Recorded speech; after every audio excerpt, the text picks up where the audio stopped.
Welcome! In this video, I give my response to Nintendolife's review.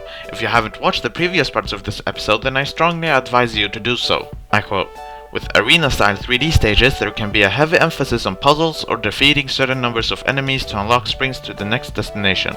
Unquote.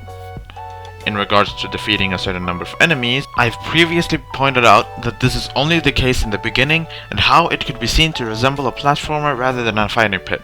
So not as heavy emphasis on destroying enemies itself as a brawler or hack and slash would, as it focuses on platforming-like gameplay. As for heavy emphasis on puzzles, I can't think of any in this particular stage, but I do know of other stages that do, so I'll reach them and address them eventually. If you noticed such sections in this stage, you are free to correct me. I quote, "At times the level design falls over in a significant way.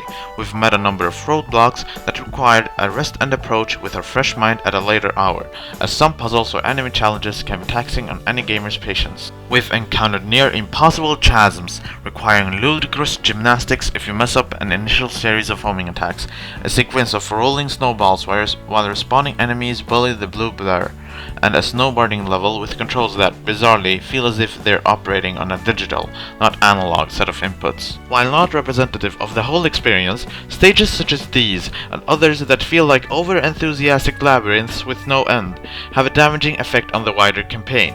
Unquote. What I assume is meant by chasms is pits. If I'm right in assuming so, then I don't see how this problem appears in this stage. This is because I can't think of any section where failing a sequence of homing attacks leads one into a pit. The only section of this stage that I can think of that requires homing attacks is the first one, but there are no pits there, and the rest of the stage is comprised of, well, wisp usage. Wisp usage that does not include homing attacks. The other problems are seemingly oftentimes the result if you don't hit the question marks, as is the case in Kobanimani's playthrough. Another way this could be the case is if one doesn't understand the way the asteroid wisp works. They had plenty of opportunities to get accustomed to the asteroid wisp prior to this stage, such as at the first stage of the second world, where the same wisp is used throughout the majority of that stage. Also, as previously brought up, Kobe unnecessarily puts himself through monotony by maxing out the asteroid when he only needs one object turned to debris. Doing it this way can definitely be taxing, but can easily be evaded.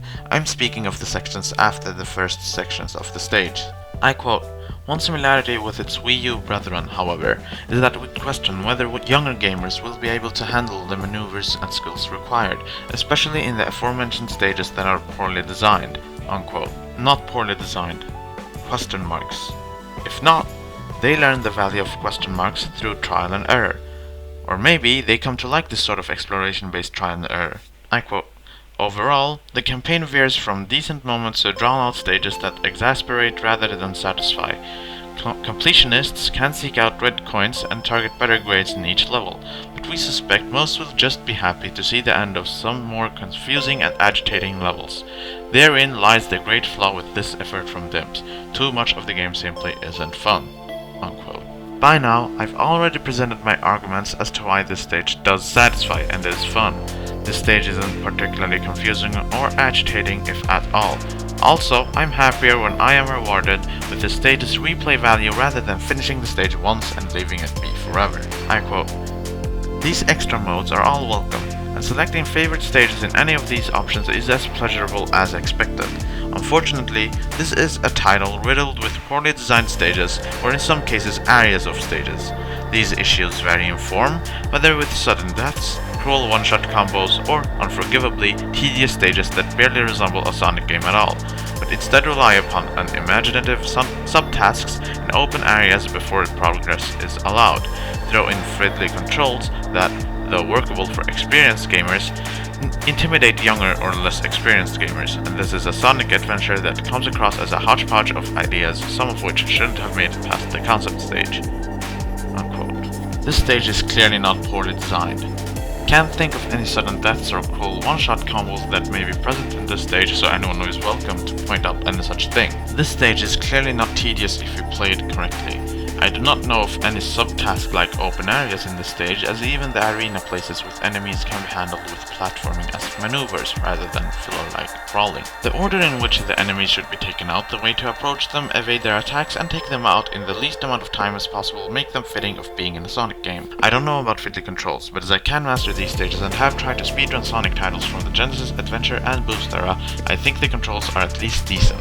With the 3 different speeds and general slowing down of the 2 lower speeds in comparison to the previous Sonic games, I think it likely that the controls should be workable for any age group of gamers. However, not being a child keeps me from actually giving a definite answer to the matter of younger gamers' actual experience, so feel free to point out your thoughts regarding this matter.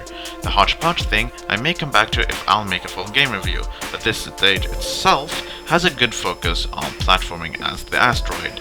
I quote, "Sonic Lost World on the 3DS has glimpses of excellence, but these flashes are overwhelmed by the numerous mediocre stages and a few that are poorly designed and, as a result, too taxing to encourage enjoyment. In trying to incorporate 3D environments and ideas from the Wii U title, Dimps has rather tied Sonic's dread boots together, causing him to often stumble and fall.